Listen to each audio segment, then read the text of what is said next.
आई-बाबांची इज्जत ही आपल्या सॅलरीवर डिपेंड करते.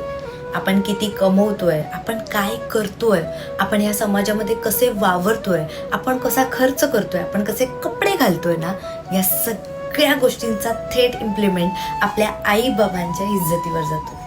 त्यामुळे ना खूप कमवा, खूप मेहनत करा, चांगली मुलं व्हा आणि या समाजात ना एक रिस्पेक्ट अर्न करा.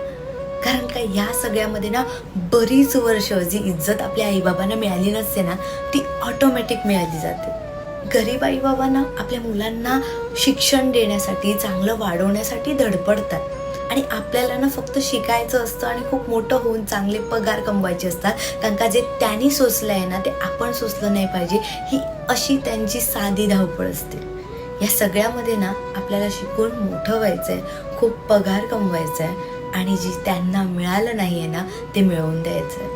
त्यामुळे प्रत्येक मुलगी, प्रत्येक मुलगा हे गोष्ट आत्मसात केली पाहिजे. तुमचा पगार ह्या खूप काही गोष्टी बदलवू शकतो. तुमचं राहणीमान, तुमचं स्वास्थ्य आणि तुमच्या आईबाबांची इज्जत. त्यामुळे खूप शिका, खूप मोठे व्हा, आपले स्वप्न फॉलो करा आणि खूप सारा पैसा कमवा. आणि कुठेतरी करिअर थांबलं असेल ना, तर प्लीज थांबू देऊ नका. कोणत्या गोष्टीमध्ये भरकटला असाल ना, तर प्लीज भरकटवू नका. तुमचं पूर्ण आयुष्य पडलं आहे.